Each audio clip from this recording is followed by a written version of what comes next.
नमस्कार।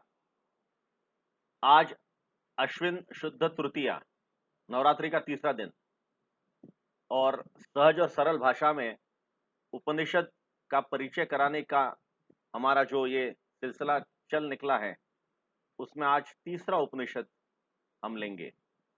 पिछले दो उपनिषद हमने ईशावास्य उपनिषद और मांडुक्य उपनिषद, इस पर हमने चर्चा की थी। ये दोनों उपनिषद वैसे उपनिषदों की रचना होने का जो प्रारंभ है उसके बाद लिखे गए हैं, और आज का जो उपनिषद हम लेंगे या ले रहे हैं वो है ऐतरेय उपनिषद। ऐतरेय उपनिषद यह मूलतः ऋग्वेद का एक हिस्सा है, ऋग्वेद का एक अंग है। जैसे इसके पहले के दो उपनिषद यह यजुर्वेद और अथर्ववेद के अंग थे, आज का उपनिषद यह ऋग्वेद का एक अंग है। और ये जो उपनिषद है ये ऐतरेय नाम के ऋषि ने लिखा हुआ उपनिषद है। मूलतः उनका नाम महिदास था, उनकी माता का नाम इतरा था। लेकिन कुछ कारणों से अपने माता के प्रति सम्मान दिखाने के लिए, सम्मान प्रकट करने के लिए महिदास ऋषि ने अपना ऐतरेय नाम लिया, और ऐतरेय नाम से ही यह उपनिषद लिखा है। छांदोग्य उपनिषद में भी ऐतरेय ऋषि का उल्लेख आता है। चाहे ऋग्वेद है या यजुर्वेद, अथर्ववेद, ये सारे वेद है, ये किसी एक व्यक्ति ने नहीं लिखे हैं। जैसे रामायण वाल्मीकि जी ने लिखा है, रामचरितमानस है तुलसीदास जी ने लिखा है, वैसा किसी एक व्यक्ति ने नहीं लिखा है। अलग अलग ऋषि मुनियों ने उसमें अपना अपना योगदान दिया है। उसको लेकर ये सारा वेद, ब्राह्मण, आरण्यक और उपनिषद, इनकी रचना हुई है। ये ऐतरेय उपनिषद क्योंकि ये ऋग्वेद का है, और ऋग्वेद दुनिया का, विश्व का सबसे प्राचीन ग्रंथ माना जाता है, सबसे प्राचीन साहित्य माना जाता है। इसलिए ये कल और परसों जो दो उपनिषदों की हमने चर्चा की थी, उससे भी कई सैकड़ों वर्ष पहले लिखा गया ये उपनिषद है। और ये उपनिषद कुछ गद्य में ज्यादा लिखा गया है। उपनिषद भी जो है वे गद्य और पद्य में लिखे गए हैं, छंदों में। कुछ उपनिषद ये गद्य में लिखे गए हैं और कुछ उपनिषद ये छंदों में, कवित्व के शैली में या पद्य में लिखे गए हैं। ऐतरेय उपनिषद ये अधिकतर हिस्सा, अधिकतर भाग इसका गद्य भाषा में लिखा गया है। अब ये उपन्यास, अब जो उपनिषद है, ये उपनिषद मूलतः किसकी बात करता है? तो चूंकि ये ऋग्वेद काल का उपनिषद है, इसलिए स्वाभाविकतः ये सृष्टि की रचना, व्यक्ति का निर्माण, और सारे ये जो प्रश्न हैं हमारे कि ये सृष्टि का निर्माण किसने किया, व्यक्ति का निर्माण किसने किया। व्यक्ति अलग अलग होते हैं, लेकिन फिर में इनमें एक प्राण तत्व होता है। मैं कहते हैं ऐसा ऐसा कैसे? ये सारे जीव सृष्टि की रचना किसने की? ऐसे अनेक प्रश्न यदि आज हमारे मन में आते हैं, तो आज से 6000 वर्ष पहले, 7000 वर्ष पहले हमारे मन में आना स्वाभाविक था, स्वाभाविक है। और उस समय इन प्रश्नों की महत्ता, ग्रेविटी तो निश्चित रूप से ज्यादा होगी, और इसीलिए इन सारे प्रश्नों पे इस उपनिषद में चर्चा की गई है। जैसे हर उपनिषद की एक परंपरा है कि उपनिषद के पहले शांति मंत्र होता है, वैसा इस उपनिषद के पहले भी शांति मंत्र है। और यह शांति मंत्र देवी सरस्वती को समर्पित है। वाणी के ऊपर लिखा गया है शांति मंत्र है एक प्रकार से। ये शांति मंत्र है, ओम वांग में मनसी प्रतिष्ठिता मनो में, वाची प्रतिष्ठित माविर्रा विमर एधि, वेदस्य में आनिस्थ श्रुतम मे मा, प्रहासि अनेन अदितेन अहोरात्रांसंद धामी, ऋतं वदिष्यामि, सत्यं वदिष्यामि, तन्मामवतु तद वक्तारमवतु, अवतु माम, अवतु वक्तारम। ओम शांति शांति शांति ही। अब ये वाणी के प्रति समर्पित इस प्रकार का शांति मंत्र है। जैसे पहले, इसके पहले के उपनिषद में हमने देखा कि प्रार्थना यह है कि हम जो सुनेंगे वो अच्छा सुने, लोक कल्याणकारी सुने, मंगलमय कोई बात हम अपने कर्णों से सुने, इस प्रकार की प्रार्थना थी। यहां पर प्रार्थना है कि हम जो भी बोले, हमारी वाणी से जो भी शब्द निकले, वे पवित्र हो, वे सत्य हो, वे लोक कल्याणकारी हो। तो वाणी का महत्व इसमें कहा गया है कि वाणी हमें मिली हुई एक दिव्य शक्ति है, यह अद्भुत शक्ति है। और वाणी कैसे निर्माण होती है इसके बारे में भी इसमें इसमें चर्चा की गई है। हमारा मन सरस्वती के चरणों में रहे और हम जो भी बोलेंगे वह सत्य हम बोले। और हे देवी सरस्वती, मैं सत्य बोल रहा हूं तो मेरी रक्षा कर, मेरे गुरु की, जिसने मुझे सत्य बोलना सिखाया, उसकी रक्षा कर। तो सत्य बोलने का आग्रह करने वाली यह प्रार्थना है। पवित्र बोलो, सत्य बोलो, मंगलमय बोलो, और वाणी की उस शक्ति का सही प्रयोग, सही उपयोग करो। इस प्रकार की ये शांति प्रार्थना है। ये जो उपनिषद है, ऐतरेय उपनिषद, 3 खंडों में, 3 अध्याय में हम कह सकते हैं विभाजित है। पहले अध्याय में 3 खंड हैं और बाकी के दोनों अध्याय में एक एक ही खंड है। कुल मिलाकर के 33 श्लोक कह सकते हैं, चूंकि कुछ गद्य भाग है इसलिए श्लोक है, मंत्र है, जो भी हम उसको नाम दे, उस प्रकार के 33 इसके कुल एक रचनाएं हैं, श्लोक है इसके अंतर्गत, सारे अध्याय और खंड मिलाकर के। जो पहले अध्याय का पहला खंड है वह सृष्टि के निर्माण के ऊपर भाष्य करने वाला खंड है। सृष्टि का निर्माण कैसे हुआ, क्यों हुआ, क्या कारण था कि सृष्टि के निर्माण की आवश्यकता पड़ी, इसकी चर्चा करने वाला ये पहला खंड है। इसका प्रारंभ होता है इस उपनिषद का, ओम आत्मा मा इदमेक एवाग्र आसित नान्यत किंचन मिशत स इक्षत लोकांतु सृजा इति ही। इसमें यह कहा गया है, इसके पहले भी हमने ब्रह्म के बारे में बातचीत की थी। जो हमारा मांडुक्य उपनिषद था उसमें हमने एक महावाक्य का भी उल्लेख किया था, अयम आत्मा ब्रह्म, आत्मा यही ब्रह्म है। पूरे उपनिषदों में 4 महावाक्य माने जाते हैं, उसमें से एक महावाक्य कल हमने उसके ऊपर चर्चा की, अयम आत्मा ब्रह्म।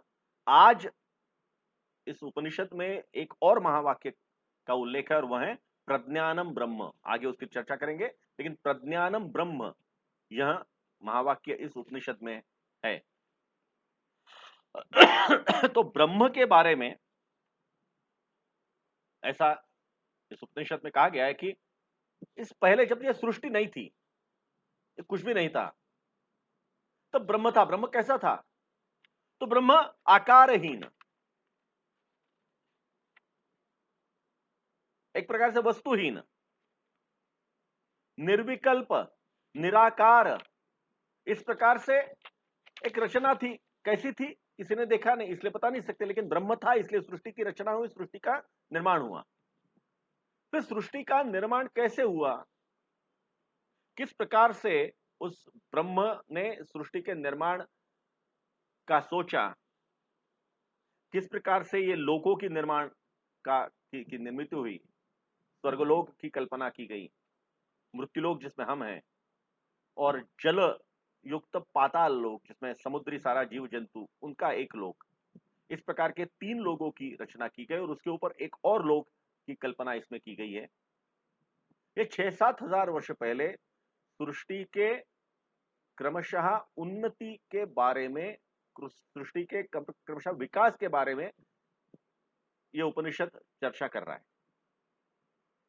लेकिन इसमें मुझे एक महत्व की बात इसमें कहनी है। इसमें यह बताया है कि सृष्टि के निर्माण के पश्चात सृष्टि तो बन गई, लोगों का भी निर्माण हो गया, लेकिन सब खाली थे, उसमें था तो कुछ भी नहीं। तो वो ब्रह्म ने सोचा कि इसमें चेतना आनी चाहिए और चेतना आने के लिए जीव सृष्टि का निर्माण होना चाहिए। और जीव सृष्टि के निर्माण में जब मनुष्य का निर्माण हुआ तो मनुष्य का निर्माण किस क्रम से हुआ, इसके बारे में यह उपनिषद कहता है। और वो क्रम जो बताया है कि मुंह, नाक, आंख, कान, त्वचा, हृदय, नाभि आदि, मुझे कहा गया है कि जब माता के गर्भ में बालक होता है तो वो गर्भ का जो विकास होता है वो विकास का क्रम भी यही है। पहले उसका मुंह बनता है, फिर नाक, फिर आंख, फिर कान। अगर ये सत्य है तो आज से 6 और 7 हजार वर्ष पहले हमारे ऐतरेय ऋषि को या उस समय के सारे लोगों को ये कैसे पता था? आज तो सोनोग्राफी है, 4D सोनोग्राफी, 5D सोनोग्राफी, क्या क्या अलग अलग प्रकार से अत्याधुनिक संसाधन हमारे पास है जिसके द्वारा हम सारी बातें ये आसानी से हो सकते हैं। लेकिन उस समय जब ये सब कुछ नहीं था, उस समय भी उन्होंने ये क्रमशः विकास की जो कल्पना की है वो अद्भुत है। इसमें एक, ये सारे इसमें जो अलग अलग श्लोक इन्होंने दिए उसमें एक श्लोक मुझे बहुत महत्व का लगता है और उसमें से ये हम सोच में पड़ जाते हैं कि ये सारा ज्ञान उस समय उनके पास आया कैसे। ये सारा क्रमशः विकास करते समय इस उपनिषद में जो लिखा है, अलग अलग अवयव जो बनते गए उसके बारे में, उसमें कान के बारे में जो एक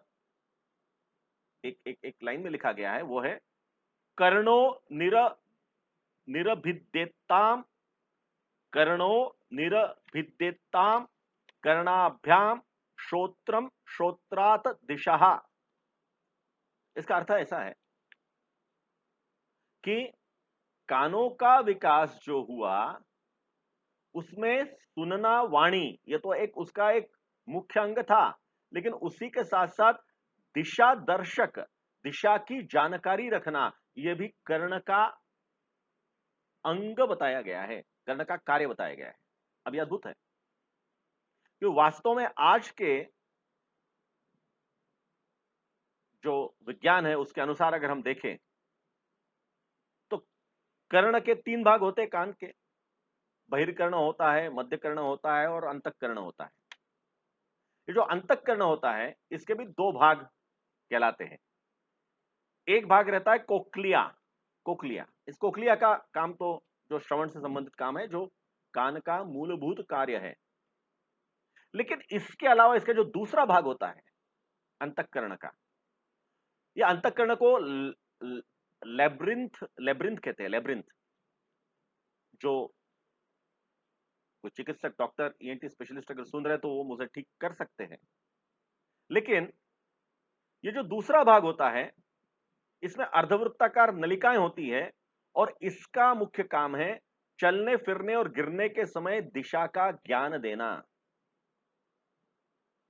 अब कान का अंदर का अंतःकरण का जो भी रचना है, ये सारी अर्धवृत्ताकार जो नलिका है जिसके माध्यम से दिशा का ज्ञान हमें मिलता है, ये कान के माध्यम से मिलता है। ये आज से 6-6.5 हजार वर्ष पहले ऐतरेय ऋषि को और उस समय के समकालीन लोगों को कैसे पता था? ये बड़ा रहस्य है। ये बड़ा गूढ़ ऐसा विषय है कि उस समय ये ज्ञान उन तक कैसे पहुंचा, जो आज हम आधुनिक विज्ञान के माध्यम से लेते। इसलिए ये जब सारी सृष्टि की बात हम कहते हैं, सृष्टि के विकास की बात हम कहते हैं, तो इसको सिर्फ हाइपोथेटिकल कोई सोच करके उसको रिजेक्ट करना ही हम नहीं कर सकते, क्योंकि इसमें विज्ञान पे आधारित स्टेटमेंट्स हैं, इस उपनिषद में, और उन स्टेटमेंट्स को हम नकार नहीं सकते। इसलिए ये जो भी इसमें कहा जा रहा है, इसके पीछे एक बहुत सशक्त ऐसी खोज है, एक सशक्त ऐसा ज्ञान है जिसके आधार पर ये उपनिषद अपनी बात कह रहे हैं। और इसीलिए सृष्टि के निर्माण की जो कल्पना जिस पद्धति से की गई है, उस पद्धति में, उसके विकास में क्या क्या एलिमेंट्स रहे, कैसा कैसा रहा, इसका सारा वर्णन इस उपनिषद में आता है। फिर यह भी इसमें बताया गया है पहले ही अध्याय में, पहले अध्याय के पहले खंड में, कि पहले जो ब्रह्मा ने सृष्टि का निर्माण किया, तो पहले तो यह सोचा कि सब कोई एक जैसे रहेंगे, लेकिन सब अगर एक जैसे रहेंगे, सारे मानव एक जैसे रहेंगे, सारे प्राणी एक जैसे रहेंगे, तो सृष्टि में कोई उसका आकर्षण नहीं रहेगा। सब अगर एक जैसे रहे तो उसका आकर्षण क्या रहेगा? इसलिए उसमें वैविध्य होना चाहिए, और निर्माण की प्रक्रिया में वैविध्य लाना यह बहुत बड़ा महत्वपूर्ण फैक्टर था। और इसीलिए आज भी सारे जो भी जीव जंतु इस सृष्टि में है, सबके पास अपनी एक यूनिक आइडेंटिटी है। यूनिक आइडेंटिटी, जैसे हमें क्यूआर कोड वगैरह मिलता है ना, क्यूआर कोड ये बड़ा यूनिक हम मानते हैं। हमारे आधार कार्ड का नंबर यूनिक है, हर किसी के पास एक एक आधार कार्ड है। आईपी एड्रेस होता है, पब्लिक आईपी एड्रेस, इंटरनेट में काम करते समय यूनिक होता है। तो इस प्रकार से ये हर किसी का यूनिकनेस, ये निर्माण होना, ये सृष्टि का एक बहुत बड़ा आश्चर्य इसमें लगता है। उपनिषदकार इसको आश्चर्य नहीं मानते, वे सृष्टि के विकास के क्रम में एक आवश्यक बात मानते हैं कि सब कोई एक जैसे नहीं होना चाहिए। सब में एक तत्व मौजूद है, यहां तक तो ठीक है, तत्व यानी एक विचार, लेकिन उनकी शरीर रचना, उनकी बाकी सारी चीजें यह बिल्कुल यूनिक होनी चाहिए, विशेषताओं से भरी हुई होना चाहिए। इसलिए विश्व में कोई भी दो व्यक्ति एक दूसरे जैसे दिखेंगे थोड़े बहुत जरूर, लेकिन उनके फिंगरप्रिंट्स लेंगे आप, आंखों की पुतलियों का अगर वो कैरेक्टर लेंगे, तो ये बिल्कुल यूनिक मिलेगा। और ये यूनिकनेस है, ये हमें 6000 वर्ष पहले मालूम था। ये और महत्व की बात है कि विश्व की सारी सृष्टि, ये सारी सृष्टि, ये अलग अलग अपने इसमें और विशेषताओं से भरी हुई है, अलग अलग यूनिक है। ये इसमें बड़ा महत्व का है। फिर ये सारा रचना होने के बाद जो दूसरा खंड है, वो दूसरा खंड कहता है कि इन सारे शरीर की रचना हो गई, फिर आंख है, कान है, नाक है, दिमाग है, इनको एक में कैसे बांध के रखेंगे? इसलिए भूख और प्यास की आवश्यकता निर्माण की गई। जो भूख है और प्यास है, उसके कारण, उसकी सारी क्रियाओं के कारण ये सारे अवयव एक दूसरे के साथ बंधे रहेंगे, और उससे एक रस एक रूप ऐसा शरीर ये निर्माण होगा। अब इसमें जो सारी जानकारी दी है, बहुत कुछ इसमें लिखा गया है, वो बड़ा शास्त्रीय पद्धति से लिखा गया है।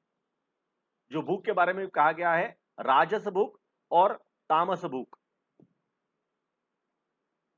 तो जो राजस भूख होती है कि मुझे अच्छा संगीत सुनने की इच्छा निर्माण हुई, अच्छा सुगंध मुझे अच्छा लगता है, उसकी इच्छा हुई,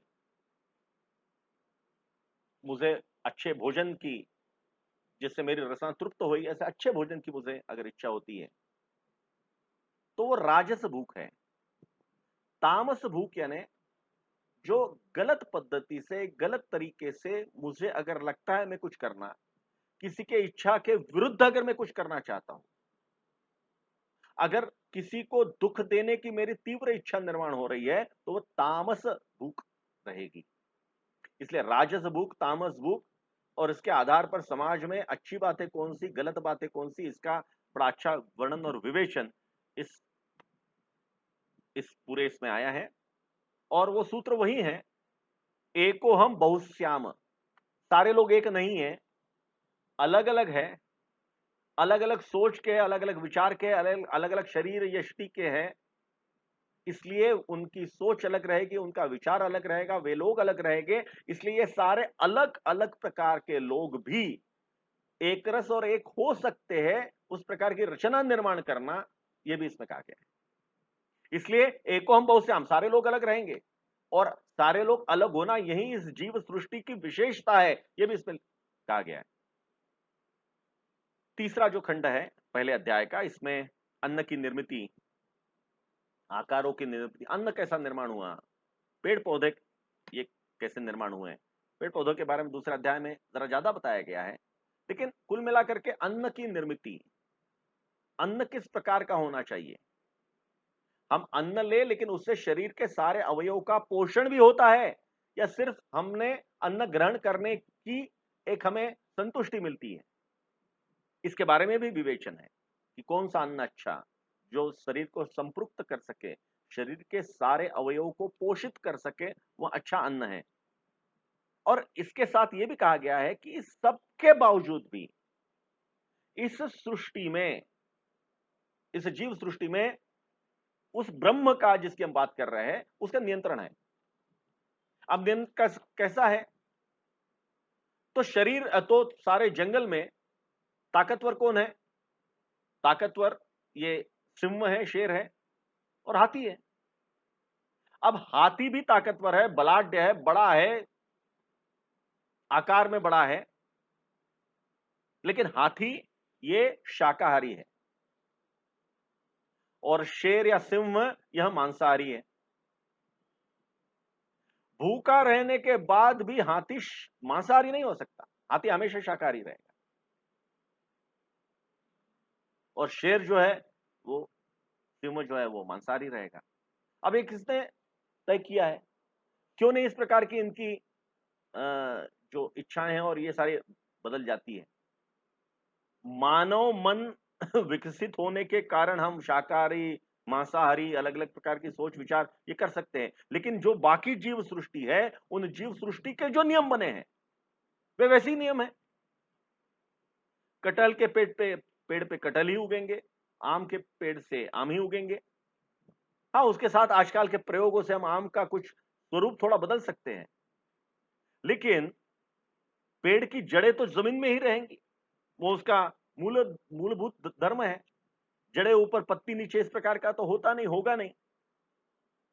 तो ये सारे जो नियम हैं कि फूल कैसे बनते हैं, पत्तियां कैसी आती है, पत्तियां शाख पर कहां लगती है, ये सारे विश्व में ये कोई इस प्रकार के नियम है जिसको ऐसा लगता है कोई नियंत्रित कर रहा है, कोई नियंत्रण है किसी का, जिसके कारण ये सारी जीव सृष्टि उसी प्रकार से हजारों लाखों वर्षों से उसी प्रकार से चल रही है।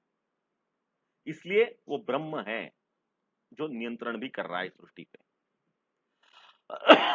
जो दूसरा अध्याय है उसमें पेड़ पौधों की उन्नति, उनका विकास, कैसे कैसे निर्माण हो, उसके बारे में कहा गया है। सहजीवन के बारे में भी कहा गया है।